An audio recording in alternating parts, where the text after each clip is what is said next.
അസ്സലാമു അലൈക്കും വറഹ്മത്തുള്ളാഹി വബറകാതുഹു. വിശുദ്ധ ഖുർആനിലെ 102-ാമത്തെ അധ്യായം അത്തക്കാസുർ ആണ് പരിചയപ്പെടുത്താൻ ഉദ്ദേശിക്കുന്നത്. തക്കാസുർ എന്നാൽ പരസ്പരം പെരുമ നടിക്കൽ എന്നാണ് അർത്ഥം.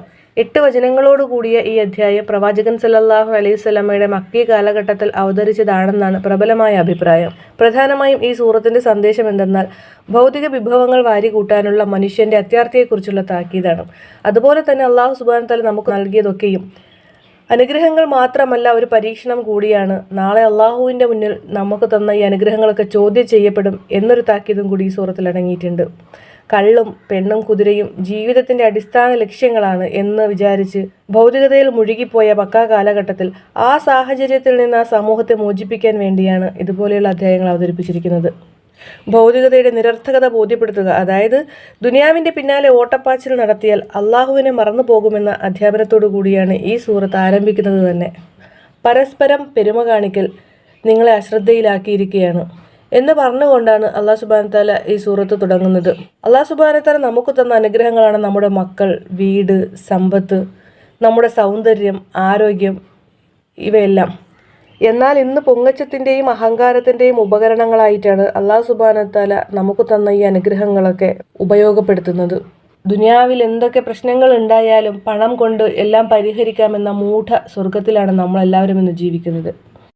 എത്രത്തോളം എന്ന് ചോദിച്ചാൽ, ഒരാൾ മരണപ്പെട്ടാൽ അയാളുടെ ഖബറിന്മേൽ സ്ഥാപിക്കുന്ന മീസാൻ കല്ല് മാർബിൾ ആണോ, ഗ്രാനൈറ്റ് ആക്കണോ, അതല്ല ഇനി അതിനേക്കാൾ മുന്തിയ വല്ലതുമുണ്ടോ എന്നതിലേക്കാണ് ചിന്തിക്കുന്നത്. നാട്ടിലൊരല്പം പേരും പ്രശസ്തിയുമുള്ള ഒരാളാണ് മരണപ്പെടുന്നതെങ്കിൽ പള്ളിക്ക് മുന്നിലടക്കണോ അല്ലെങ്കിൽ പള്ളി പറമ്പിലടക്കണോ എന്ന് വേണ്ട, മരിച്ചാൽ പോലും പൊങ്ങച്ചത്തിൻ്റെയും പെരുമയുടെയും മത്സരങ്ങളാണ്. അതുകൊണ്ടാണ് അല്ലാഹു സുബ്ഹാനഹു വ തആല 2-ാമത്തെ വചനത്തിൽ പറയുന്നത് ഹത്താ സുർത്തുമുൽ മഖാബിർ, നിങ്ങൾ കബറിടങ്ങൾ സന്ദർശിക്കുന്നത് വരെ എന്ന്. അതായത് ഇത്തരം പെരുമയും പൊങ്ങച്ചം നടിക്കലുമെല്ലാം നിങ്ങൾ മരിക്കുന്നത് വരെയുള്ളൂ എന്ന്.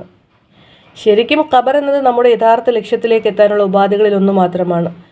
ഒന്നുമല്ലാത്ത രൂപത്തിൽ നിന്ന് മാതാവിൻ്റെ ഉദരത്തിൽ നമ്മളെ സംരക്ഷിച്ച് മനുഷ്യരൂപത്തിൽ അല്ലാഹു സുബ്ഹാനഹു വ തആല നമ്മളെ ഈ ദുനിയാവിലേക്ക് വിട്ടു. ഈ ദുനിയാവിൽ ജീവിച്ച് മരിച്ച് ഖബറിലേക്ക് പോയി അവിടെ രക്ഷശിക്ഷകൾ നേരിട്ട് വേണം നമുക്ക് യഥാർത്ഥ ലക്ഷ്യസ്ഥാനത്തേക്ക് എത്താൻ. ദുനിയാവിൻ്റെ സുഖസൗകര്യങ്ങൾക്ക് വേണ്ടി മത്സരിക്കുന്ന നമ്മൾ യഥാർത്ഥത്തിൽ പരലോകത്തിന് വേണ്ടിയിട്ടാവണം മത്സരബുദ്ധി കാണിക്കേണ്ടത്. ഭൗതികതയല്ല നമ്മുടെ ലക്ഷ്യമെന്ന് പറയുമ്പോൾ ഈ ഭൗതികതയിൽ മുഴുകിപ്പോയ ആൾക്കാർ ചോദിക്കുന്നൊരു ചോദ്യമുണ്ട്, എന്ത് പ്രാകൃത ചിന്തയാണിതെന്ന്. ദുനിയാവിലെ ആസ്വാദനങ്ങൾ കിട്ടിയിട്ട് അതൊക്കെ ഒഴിവാക്കി മുന്നോട്ട് പോകുന്നത് പ്രാക്ടിക്കലല്ല, അതൊക്കെ വിഡ്ഢിത്തരമല്ലേ എന്നൊക്കെ ചിന്തിക്കുന്നവരോട് അല്ലെങ്കിൽ എന്നൊക്കെ ചോദിക്കുന്നവരോടാണ് അല്ലാഹു സുബ്ഹാനഹു വ തആല അടുത്ത ആയത്തിൽ മറുപടി നൽകുന്നത്. കല്ലാ സൗഫ തഅലമൂൻ സുമ്മ കല്ലാ സൗഫ തഅലമൂൻ, നിങ്ങൾ അറിയും, ഇപ്പോഴല്ല പിന്നീട് നിങ്ങൾ അറിയുമെന്ന്. അതിൻ്റെ തുടർച്ചയായിട്ട് 4-ാം വചനത്തിൽ അല്ലാഹു സുബ്ഹാനഹു വ തആല പറയുന്നത് എന്താ?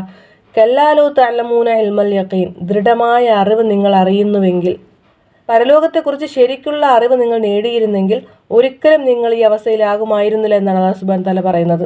പരലോകമുണ്ട്, വിചാരണയുണ്ട്, ആരും കാണുന്നില്ലെങ്കിലും എൻ്റെ റബ്ബ് എന്നെ കാണുന്നുണ്ടെന്നൊരു ചിന്ത നമുക്ക് വരണമെങ്കിൽ തീർച്ചയായും നമുക്ക് പരലോക ചിന്ത ഉണ്ടായിരിക്കണം. തുടർന്ന് വരുന്ന ആയത്തിൽ അല്ലാഹു സുബ്ഹാനഹു വ തആല പറയുന്നത് എന്താ? ലതറവുന്നൽ ജഹീം സുമ്മ ലതറവുന്നഹ ഐനൽ യഖീൻ, തീർച്ചയായും നിങ്ങൾ കണ്ണുകൊണ്ട് നരകത്തെ കാണുന്നതാണെന്നോ. ഒരാൾക്ക് പരലോകത്തെക്കുറിച്ചും വിചാരണയെക്കുറിച്ചുമൊക്കെ ചിന്തയുണ്ടെങ്കിൽ മാത്രമേ അതിൽ നിന്ന് രക്ഷ തേടാനുള്ളൊരു ശ്രമം നടത്തുകയുള്ളൂ. പ്രവാചകൻ സല്ലല്ലാഹു അലൈഹി വസല്ലമയും സഹാബത്തുമൊക്കെ പരലോകത്തെക്കുറിച്ച് ഓർത്ത് ധാരാളമായി കരഞ്ഞ സംഭവങ്ങൾ നമുക്ക് ചരിത്രത്തിൽ കാണാൻ സാധിക്കും. പരലോകത്തിൻ്റെ ഗൗരവത്തെ ഉൾക്കൊണ്ടുകൊണ്ട് ജീവിക്കാൻ അല്ലാഹു സുബ്ഹാനഹു വ തആല നമ്മൾ ഓരോരുത്തരെയും അനുഗ്രഹിക്കട്ടെ. തുടർന്നുള്ള ആയത്തിൽ അല്ലാഹു സുബ്ഹാനഹു വ തആല പറയുന്നത് സുമ്മ ലതുസ്അലുന്ന യൗമഇദിൻ അനിൻ നഈം, അന്നേ ദിവസം അതായത് ഖിയാമത്ത് നാൾ സകല അനുഗ്രഹങ്ങളെക്കുറിച്ചും നിങ്ങൾ തീർച്ചയായും ചോദ്യം ചെയ്യപ്പെടുക തന്നെ ചെയ്യുമെന്ന്. ഇന്ന് നമ്മുടെ സമൂഹത്തിൽ വ്യാപകമായി കണ്ടുവരുന്ന ഒരു കാഴ്ചയാണ് അക്രമവും സ്വജനപക്ഷപാതിത്വവും കൊള്ളയും അനീതിയും വ്യഭിചാരവും കൊലപാതകവുമെല്ലാം. ഇതിൽ നിന്നൊക്കെ രക്ഷ നേടണമെങ്കിൽ ഇതിനുള്ള ഒരേ ഒരു മാർഗം പരലോക ചിന്ത ഉണ്ടായിരിക്കുക എന്നുള്ളതാണ്. ഉമർ റളിയല്ലാഹു അൻഹു പറയുന്ന ഒരു സംഭവമുണ്ട്. യൂഫ്രട്ടീസിന്റെ തീരത്ത് ഒരു ആട്ടിൻകുട്ടി വിശന്ന് ചത്താൽ അതിൻ്റെ പേരിൽ ഞാൻ റബ്ബിൻ്റെ മുന്നിൽ ചോദ്യം ചെയ്യപ്പെടുമെന്ന്. ഈ ഒരു ബോധമാണ് നമുക്കും ഉണ്ടാവേണ്ടത്. അതുമാത്രമാണ് മനുഷ്യനെ യഥാർത്ഥ ലക്ഷ്യബോധത്തിലേക്ക് വഴി നടത്താൻ സഹായിക്കുന്നതും. 3 നേരം സുഭിക്ഷമായി ഭക്ഷണം കഴിച്ച് ഉടുത്തൊരുങ്ങി വില കൂടിയ വാഹനങ്ങളിലും മറ്റും ദുനിയാവിൻ്റെ സകല മേഖലകളിലും വിഹരിക്കുന്ന നമ്മൾ എപ്പോഴെങ്കിലും ആലോചിച്ചിട്ടുണ്ടോ നമ്മുടെ ഈ അനുഗ്രഹങ്ങളൊക്കെ നാളെ ചോദ്യം ചെയ്യപ്പെടുമെന്ന്? അള്ളാഹു തന്ന അനുഗ്രഹങ്ങൾക്ക് നന്ദി ചെയ്യാൻ നമുക്ക് ഇതുവരെ സാധിച്ചിട്ടുണ്ടോ? നമ്മൾ ഓരോരുത്തരും ഗൗരവമായി ചിന്തിക്കേണ്ട ഒരു കാര്യമാണിത്.